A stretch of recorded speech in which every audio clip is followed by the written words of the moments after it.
आपण पाहत आहात लोकसमीक्षा न्यूज नेटवर्क आणि या आहेत आजच्या सुपरफास्ट न्यूज। या बातमीपत्राचे प्रायोजक आहेत नंदिनी कलेक्शन, फक्त महिलांचे परिपूर्ण दालन, माऊली निवास, कल्याण मंडपमच्या बाजूस, यशोधन नगर, परभणी। नमस्कार, मी प्रभू दिपके लोकसमीक्षा न्यूज नेटवर्क मध्ये आपलं स्वागत करतो। आपण पाहत आहात परभणीचं एकमेव बातमीपत्र Loksamiksha superfast. Red Apple exclusive MIDC परिसर, परभणी। परभणी जिल्ह्यातील शेतकऱ्यांचे 2021 पासून विहिरींचे बिल थकीत ठेवले जात असल्याच्या निषेधार्थ आज स्वाभिमानी शेतकरी संघटनेच्या वतीनं जिल्हा परिषदेच्या मुख्य कार्यकारी अधिकाऱ्यांच्या दालनाबाहेर जोरदार ठिय्या आंदोलन करण्यात आलं।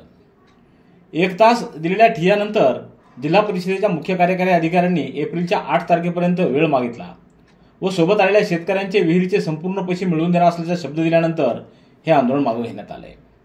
हे आंदोलन स्वाभिमानी शेतकरी संघटनेचे जिल्हाध्यक्ष किशोर ढगे यांच्या नेतृत्वात करण्यात आलं।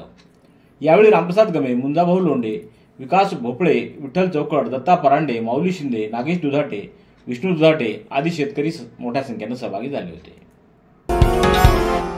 परभणी जिल्ह्यातल्या आत्महत्याग्रस्त शेतकऱ्यांच्या कुटुंबियांना शासनाच्या वतीनं आर्थिक मदतीचे धनादेश देण्यात आले आहेत। आज जिल्हाधिकारी कार्यालयात जिल्हाधिकारी रघुनाथ गावडे यांच्या हस्ते प्रत्येकी 1 लाख रुपयाचे धनादेश वितरित करण्यात आले आहेत।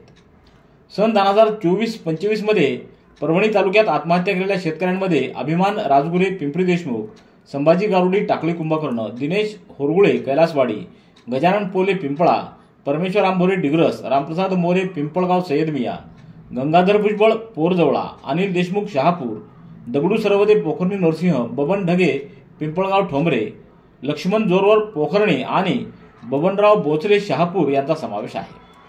या शेतकऱ्यांच्या वारसांना आज धनादेश वितरित करण्यात आले आहेत। यावेळी उपविभागीय अधिकारी दत्तू शेवाळे, तहसीलदार डॉक्टर संदीप राजापुरे यांची उपस्थिती होती।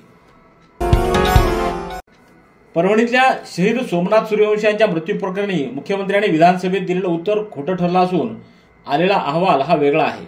त्यामुळे या प्रकरणातील दोषींवर कारवाई कधी करणार असा सवाल काँग्रेसचे आमदार नाना पटोले यांनी विधानसभेत उपस्थित केला आहे। परभणीतील डॉक्टर सिद्धार्थ हातीआंबेरे यांनी सोमनाथ सूर्यवंशी आणि लोकनेते विजय वाकोडे यांच्यावर अत्याचाराचा लढा लढण्याचा निर्णय घेतलेला असून त्यांच्या प्रयत्नातूनच काँग्रेसनं हा प्रश्न विधानसभेत उपस्थित केला आहे।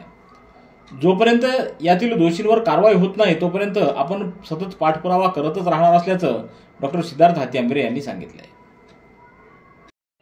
सततचे दवाखाने करून कंटाळलात? आता शेवटचा उपाय। डॉक्टर गोविंद कामटे यांचे बालाजी आयुर्वेदिक निसर्गोपचार केंद्राला भेट द्या। शुगर, मूळव्याध, ॲलर्जी, सोरायसिस, गजकर्ण, दमा, लठ्ठपणा, गुडघेदुखी, कंबरदुखी, वात, गाठीचे आजार, लकवा, केस गळणे, मूतखडा, सफेद डाग यांसारख्या जुनाट आजारांवर खात्रीशीर उपचार केले जातात। दारू सोडवण्यासाठी विशेष उपचार उपलब्ध। संपर्क डॉक्टर गोविंद कामटे, आयुर्वेद विद्याविशारद, बालाजी आयुर्वेदिक निसर्गोपचार केंद्र, तलाठी कार्यालयाच्या बाजूला, वसमत रोड, परभणी।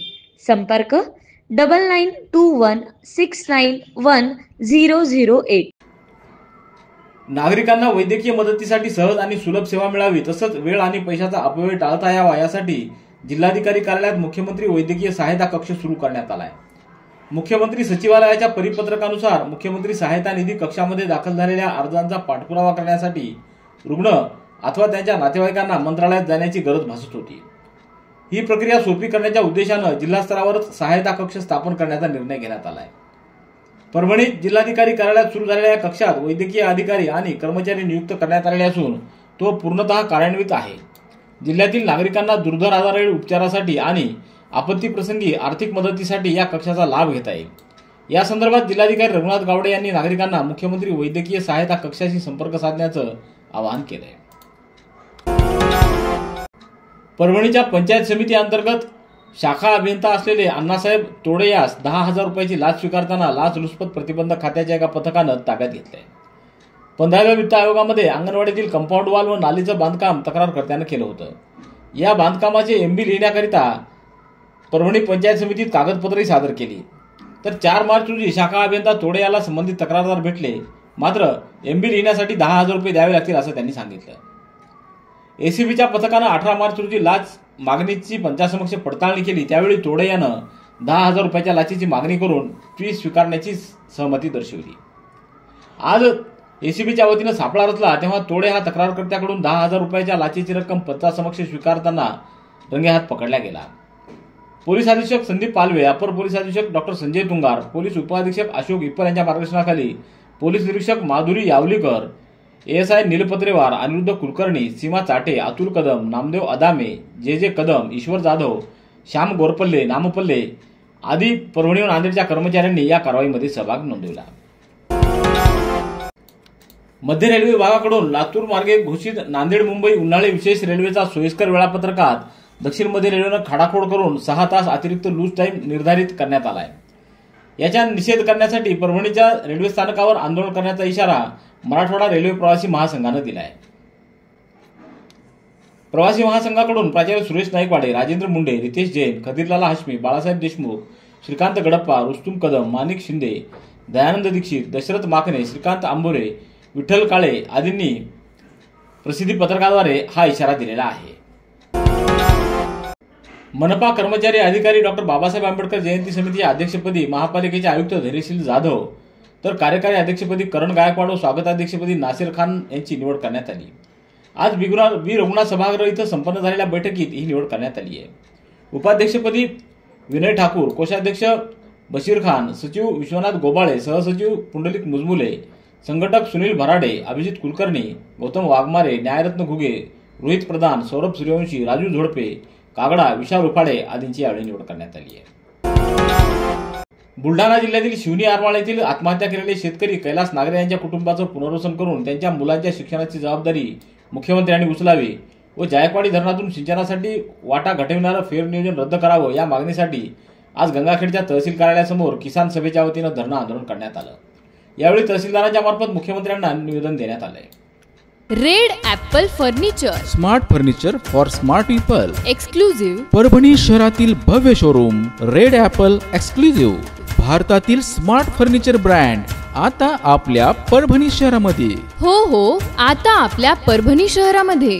या अंतर्गत ऑफिस, बेडरूम, डायनिंग, लिव्हिंग इत्यादी प्रकारचे फर्निचर आपणास मिळेल. Bedroom set, bed, dressing table, sofa set, कपाट, डायनिंग टेबल, टीपॉय आणि स्टील फर्निचर इत्यादी सर्व प्रकारचे फर्निचर तेही आकर्षक किमतीमध्ये उपलब्ध आहे. एक वेळ अवश्य भेट द्या. रेड ॲपल फर्निचर, MIDC परिसर, भारतीय स्टेट बँकेच्या जवळ, परभणी.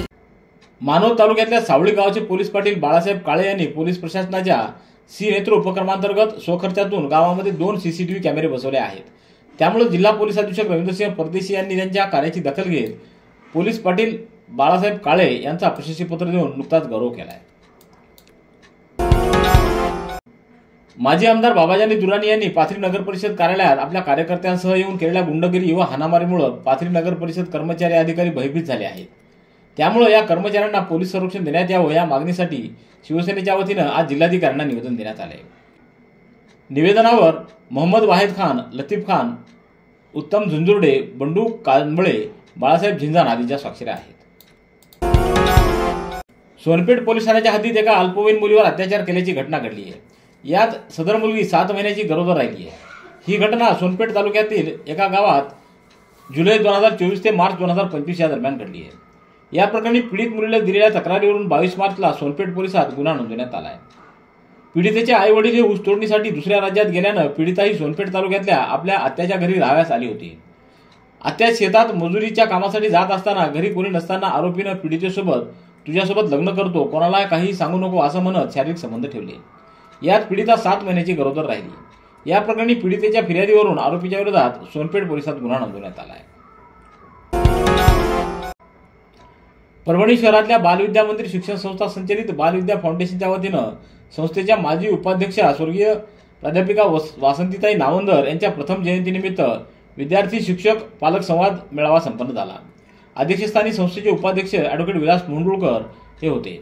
यावेळी संस्था सचिव डॉक्टर विवेक नावंदर, सदस्य advocate Ashok Soni, MG Vihitkar, doctor Anita Vivek Navandar, मुख्याध्यापक अरुण बोराडे तर समुपदेशक म्हणून प्राध्यापक विष्णू घुगे यांची उपस्थिती होती. मानवत तालुक्यातल्या सावळी इथं गायरान जमिनीत राहत असलेल्या फासे पारधी समाजातील 5 जणांचे राहते घरं 11 मार्च रोजी अज्ञात व्यक्तीने पेटवून दिलेत. त्यामुळे या 5 जणांचा संसार उघड्यावर आला असून त्यांचं पुनर्वसन करण्यात यावं अशी मागणी मानवी हक्क अभियानच्या वतीनं परभणीच्या जिल्हाधिकाऱ्यांकडे निवेदनाद्वारे करण्यात आली आहे।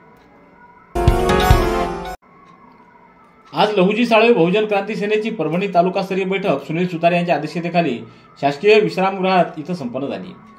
20 मे रोजी मुंबई इथं होणाऱ्या सकल मातंग समाजाच्या महामोर्चात तालुक्यातल्या मातंग समाज मोठ्या प्रमाणात सहभागी होण्यासाठी गाव, वस्ती व तांड्यावर जाऊन प्रचार व प्रसार करावा असं आवाहन यावेळी करण्यात आलंय। या बैठकीला बबन वावळे, विजय शेळके, दिलीप सावळे आदींची उपस्थिती होती। रेड ॲपल एक्सक्लुझिव्ह MIDC परिसर परभणी। याबरोबरचे बातमीपत्र संपलं। पुन्हा भेटूया उद्याच्या सुपरफास्ट बातमीपत्रात। पाहत रहा लोकसमीक्षा।